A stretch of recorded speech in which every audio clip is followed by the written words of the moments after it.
네, 문재인 대통령이 퇴임 후 머물게 될 양산 사절을 놓고 야당에서 투기, 특혜 의혹을 계속 제기를 하자 문재인 대통령이 SNS에 글을 올려서 좀스럽고 민망한 일이다 이렇게 아주 강하게 비판을 했습니다. 이를 놓고 또 정책 논란이 일고 있는데요. 2분 연결해서 관련 이야기 나눠보도록 하겠습니다. 더불어민주당의 윤건영 의원 전화로 만나보겠습니다. 나와 계시죠? 네, 안녕하세요. 윤건영입니다. 안녕하세요, 의원님. 일단 SNS 글부터 좀 여쭤봐야 될 것 같은데요. 문재인 대통령께서 많이 화가 나셨다고 봐야 되는 건가요? 이게 국민의힘이 10년 전 하던 일을 여전히 되풀이하고 있다고 봅니다. 네. 10년이면 강산도 변한다는데 국민의힘은 똑같은 정치 공세를 반복하고 있는데요. 제가 볼 땐 일종의 병적 수준입니다. 10년 전에 다들 아시다시피 노무현 전 대통령 봉화 사절을 지금 국민의힘 소속 많은 의원들이 아방궁이다, 노방궁이다, 저주에 가까운 비난을 퍼붓지 않았습니까? 네. 추근이 없는 주장을 했으면서도 아직까지 사과다운 사과도 하지 않았습니다. 근데 이제는 절차적으로나 내용적으로 전혀 문제가 없는 양산 사저에 대해서 계속해서 이제 의혹이 있다는 식으로 망신을 주려고 하고 있습니다. 예. 청와대가 국회에 와서 여러 차례 설명했는데 귀를 닫고 있거든요. 이렇게 얼토당토 않는 주장을 1년 가까이 반복해서 하고 있으니 대통령께서 직접 그런 메시지를 낸 것이 아닌가 싶습니다. 결국은 참다. 이렇게 표현하는 게 맞을 것 같은데. 근데 그 문재인 대통령의 이런 SNS 글이 이제 공개된 후에 오히려 야당 쪽에서는 인용 질문드리기 좀 그렇습니다만 아무튼 감정 조절 장애라고 하는 말까지 동원해서 또 공격을 했는데 어떻게 받아들이십니까?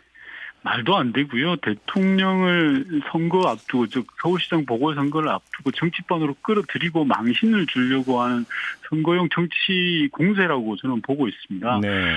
오늘 일부 언론에서 이명박 전 대통령의 사저와 비교해서 보도를 했던데요. 예를 들면 이런 겁니다. 이명박 전 대통령의 사저가 300평이다. 문재인 대통령의 사저는 그 배가 넘는 6, 700평이다. 이렇게 이야기를 하고 있는데요. 네. 강남의 한 평과 양산 시골인 양산의 한 평이 같겠습니까? 건축비는 절반도 안 되는 그런 상황인데도 그런 악의적인 보도와 주장을 하고 있는 것이라고 봅니다. 그래요. 알겠습니다. 조금 전에 이제 의원님께서는 아무 문제가 없는 양산 사저다 이렇게 말씀을 해주셨으니까 좀 확인 질문을 좀 드릴게요. 네네. 야당에서 제기하는 문제는 크게 두 가지 아니겠습니까? 첫째, 사실상 텃밭 가꾸기 수준을 농사라고 볼 수 없으면 농사를 지은 적이 없는데 농지를 사들였다는 점 하나를 문제 삼고 있고요. 또 한 가지는 형질을 변경을 했다는 거 아니겠습니까? 특혜 의혹이 있다. 이 두 가지를 제기하고 있는데 어떻게 받아들이십니까? 이 두 가지 모두 이 기농이나 기촌을 하시는 분들이 볼 때는 정말 부실한 주장이라고 한눈에 알 수 있고요. 초등학교 수준의 문제 제기입니다. 우선 그 형질 변경 부분만 따로 하나하나 말씀드리면요. 대통령의 사저 건축은 합법적인 절차에 따라 규정대로 진행이 되고 있습니다. 야당에서 주장하는 것은 농지를 사서 형질 변경을 해서 대지가 되었으니 차익이 생겼다. 이 주장 아닙니까? 네네. 요거는 제대로 된 관련 규정과 현실을 확인해 보지도 않고 하는 주장인데요. 많은 사람들이 귀농을 할 때 형질 변경은 수시로 발생되는 일입니다. 포털 사이트에 형질 변경이라고 검색만 해보셔도 다들 알 수 있고요.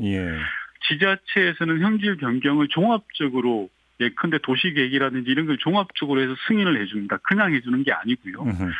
농지 보전 부담금이라는 걸 내도록 하고 있습니다. 즉 농지와 대지의 공시지가 차이만큼 납부하도록 하고 있고요. 만약에 집을 짓고 난 다음에 가격이 오른다면 개발 부담금이라는 것도 납부하도록 되어 있습니다.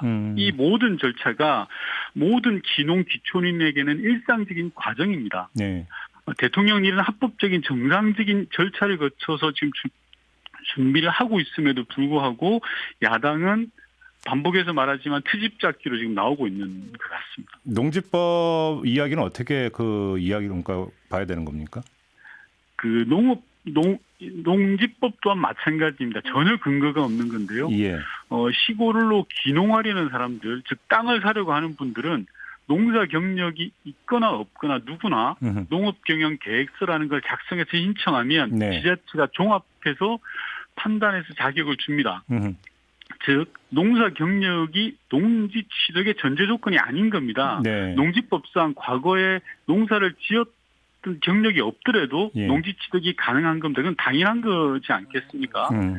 일종의 참고사항인 겁니다. 농사 경력이라는 것은. 이 예. 참고사항을 가지고 심각한 문제가 있다고 주장하는 것은 논리적으로 맞지가 않습니다. 아울러 문 대통령께서는 매곡동 현재 사저에서 유실수라든지 텃밭 등을 경영해온 11년을 기재했습니다. 이 자체는 전혀 허위가 아닌 겁니다. 예. 알겠습니다. 자, 그러면 야당에서 이제 그 공사를 펴는 이유는 선거에 끌어들이기 위해서다 이렇게 보시는 겁니까, 의원님? 맞습니다. 야당의 지금의 의혹 제기가 세 가지 측면에서 저는 문제가 있다고 보는데요. 예. 첫 번째는 의혹을 제기하는 근거가 없습니다. 예. 구체적 팩트를 내놓지 않고 카드라라는 식으로 이야기를 하고 있고요. 두 번째로는 투기 자체가 불가능한 게 대통령의 사저입니다. 네. 우선 퇴임 이후에 실제 거주할 집을 짓겠다는 건데 부동산 투기로 몰아가고 있고요. 진행자님들도 잘 아시다시피 투기라는 건 시세 차익이라든지 보상금 이런 걸 노리고 하는 게 투기 아니겠습니까? 예, 예. 근데 대통령의 사저는 구입할 때는 대통령 본인의 돈이 들어가지만 마음대로 처분할 수 있는 게 아닙니다. 이게 주식처럼 아침에 샀다가 저녁에 팔 수 있는 그런 게 아닙니다. 네. 팔지도 못할 집을 놓고 시세 차익이라고 이야기하는 것은 좀 어부성설인 것 같고요. 세 번째가 제가 계속 말씀드리는 것처럼 선거용으로 활용하고 있다는 게 정말 문제인데요. 네. 국민의힘에서는 지난 1년 동안 국회에서 여러 차례 의혹을 제기했으나 이슈가 되지 못했습니다. 그 이유는 이게 말도 안 되는 정치 공세에 불과했기 때문입니다. 그런데 선거 때가 되고 LH 직원들 땅 투기 문제가 불거지다 보니까 다시 대통령을 끌어들이는 그런 무리한 정치 공세를 하고 있다고 생각합니다. 근데 만약에 야당의 의도가 그런 거였다라면 그래도 조금 더 참았어야 되는 거 아니냐 이런 얘기로 따라붙을 것 같은데 이건 어떻게 보십니까? 앞서 말씀드린 것처럼 10년 전을 생각해 보시면 노무현 대통령의 봉화 사저를 노방궁, 아방궁이라고 저주에 가까운 비난을 퍼붓습니다. 모든 대부분의 국민의힘 의원들이요. 그리고 네. 그의 부합해서 보수 언론들도 노무현 전 대통령을 비난했죠. 이게 반복되고 있는 겁니다. 한국 정치의 저열한 민낯을 그대로 보여주고 있는 건데요. 네. 이런 부분들에 대한 지적이라고 봅니다. 그 관련 질문 하나만 더 드릴게요. 다수의 네네. 언론은 그래서 문재인 대통령이 이례적으로 좀스럽다라는 표현까지 쓰면서 SNS에 글을 올리게 한 배경에 네. 지지층 결집 효과를 노린 거 아니냐라는 해석을 하던데 이건 어떻게 보세요? 노무현 대통령 그러실 분이 아니고요. 네. 그렇게 정략적으로 몰아가고 있는 야당의 태도가 저는 더 문제가 있다고 생각합니다. 그래요. 네. 우리 의원님 연결한 김에 이것도 좀 같이 여쭤봤으면 좋겠는데요. 이 변창흠 국토교통부 장관 사의 표명에 대해서 이제 조건부 수용을 하지 않았습니까? 이사 대책 같은 입법 기초 작업은 완료를 해야 된다라는 이제 조건을 달았는데 이런 어떤 인사를 어떻게 읽어야 되는 걸까요? 제가 볼 때는 좀 불가피한 측면이 없지 않아 있었다고 보고요. 우선 주무장관으로서 책임지지 않을 도리가 없었다고 생각합니다. 네. 부동산 투기를 반드시 뿌리 뽑아야 되고 이번 기회에 투기의 고리를 완전히 끊어야 됩니다. 반면에 부동산 시장의 안정도 저는 대단히 중요하다고 생각합니다. 그러기 위해서는 이사 부동산 대책에서 밝힌 공급 대책도 차질 없이 진행이 되어야 되는 거거든요. 예, 시장에 불안전한 시그널을 절대 줘서는 안 된다고 생각합니다. 따라서 이 부동산 투기를 잡는 길과 시장에 안정감을 주는, 즉 공급 대책에 대한 안정감을 주는 것이 동시에 진행돼야 된다. 투 트랙으로 진행돼야 된다는 생각이 듭니다. 어느 것 하나 중요하지 않은 것이 없다. 이렇게 생각합니다. 그러면 어떤 유예 기간은 상당히 길어질 수도 있는 거 아닌가요? 그러면? 그렇게 뭐 길게 볼 일은 아닌 것 같고요. 이게 뭐 신속하게 처리돼야 될 일이라고 생각합니다. 알겠습니다.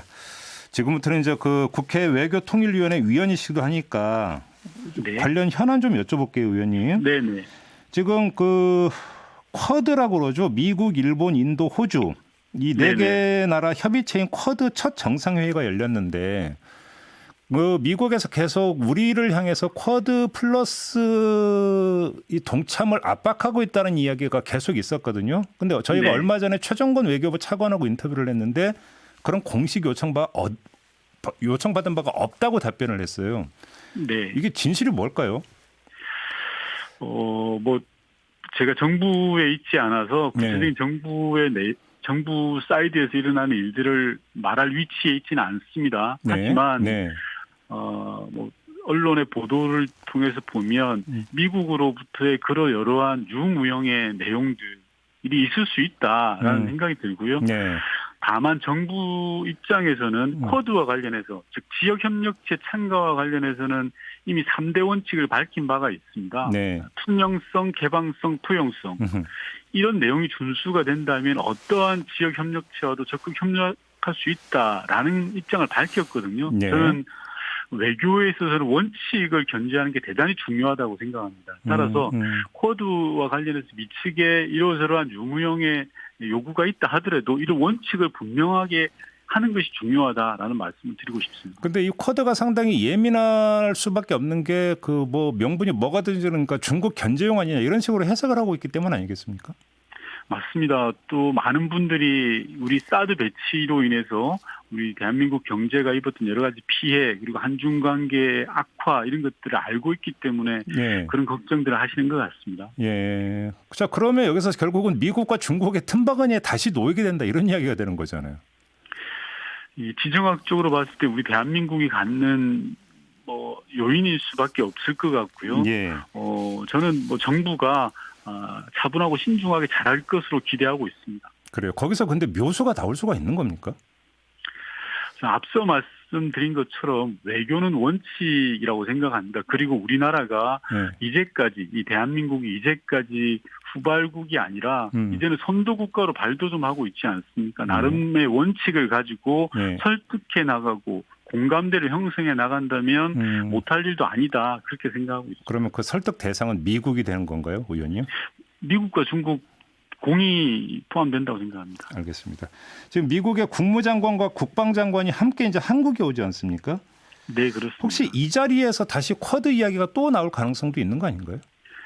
미국 국무장관과 국방장관이 미국의 첫 순방지로 일본과 함께 우리 대한민국을 택한 그 자체는 대단히 중요한 의미를 가집니다. 예. 아울러서 2+2 회담이라 그래서 국무장관과 국방장관 한미 간에 이 회담이 5년 만에 가동되는 겁니다. 트럼프 대통령 시절에는 가동이 되지 않았던 거거든요. 한 번도 없었나요? 예. 맞습니다. 한미동맹의 진일보한 모습을 기대할 봄직하다고 생각합니다. 물론 이 2+2 회담에서 쿼드뿐만이 아니라 북핵 이슈라든지 한반도 평화 프로세스라든지 다양한 현안들이 논의될 걸로 보였습니다. 슬기롭게 대처해야 될 지점이라고 생각합니다. 지금 북핵 이슈 말씀하셨으니까 지금 언론 보도를 보니까 미국이 2월부터 그 대북 접촉을 계속 시도를 했는데 북한이 응답을 안 하고 있다 이런 보도가 나오고 있던데 네. 이게 지금 그 미국이 실제로 그러니까 대북 접촉을 시도했는지도 궁금했고 시도를 한 게 맞다면 그 어떤 차원으로 이해를 해야 되는 걸까요, 그거를? 일단 대북 접촉 시도의 개연성은 저는 충분히 있다고 생각합니다. 바이든 행정부 입장에서도 바이든 정부가 새로운 대북 정책을 리뷰하는 과정에 있어서 북한이 도발하지 않도록 안정적으로 관리해 나갈 필요성은 분명히 존재하지 않겠습니까? 따라서 접촉을 했을 개연성은 저는 존재하다고 생각을 하고요. 다만 지금 북측의 입장에서는 미국의 태도 변화를 요구하고 있는 거거든요. 그래서 강대강 노선을 견지하고 있는 거지 않습니까? 즉 미국이 바뀐 입장을 내보여라라고 요청을 하고 기다리고 있는 상황이거든요. 따라서 북은 섣불리 이렇게 입장을 내지 않을 걸로 보였습니다. 물밑 대화가 좀 더 진행될 걸로 예측됩니다. 그러면 그간에 물밑 대화가 있긴 있었다는 말씀이시잖아요, 그러면. 개연성을 저는 말씀드리고 있는 거고요. 충분히 꼭 대화라는 게 서로 마주보고 이야기를 해야만 대화가 되는 게 아니라 일종의 제스처라든지 여러 가지 간접적인 방법도 있지 않겠습니까? 아, 그래요? 예. 근데 지금 요번에 이제 그 국무 국방장관 2명이 이제 함께 한국에 오면서 그러니까 바이든 행정부가 대북 정책 전반 이제 재검토에 들어가지 않았습니까?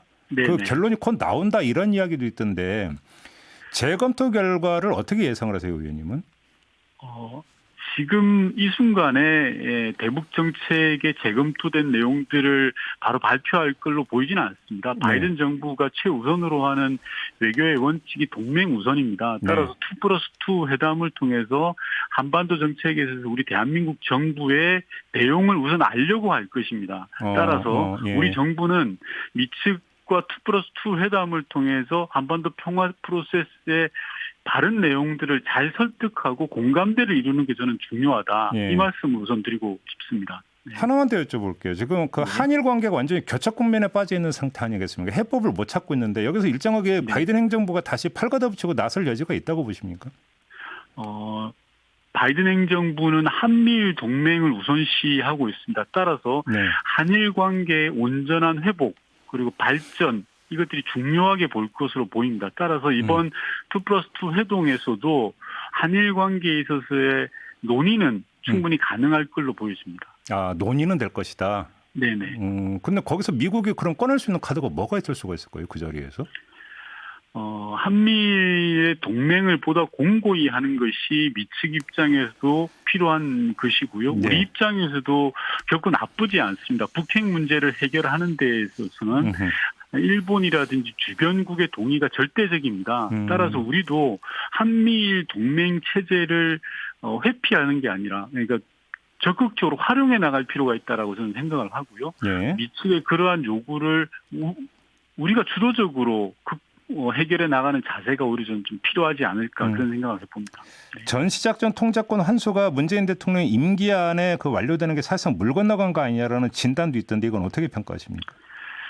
아무래도 이제 코로나 상황이 되다 보니까 전작권 환수라는 건 우리가 온전히 전시의 작전권을 환수하겠다라는 거지 않습니까? 예. 그런데 그 전작권을 환수함에 있어서 미측과의 협의 사항 중에 하나가 조건에 기초한다라는 게 있거든요. 그렇죠. 예. 우리가 조건을 일정하게 성숙되었을 때 환수가 가능하다라는 것들이 합의된 사항이지 않습니까? 그렇죠. 예.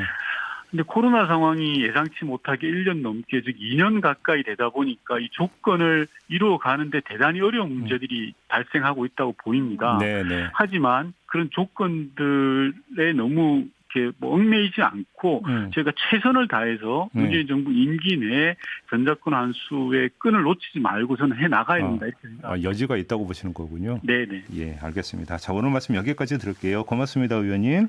네. 네, 더불어민주당의 윤건영 의원이었습니다.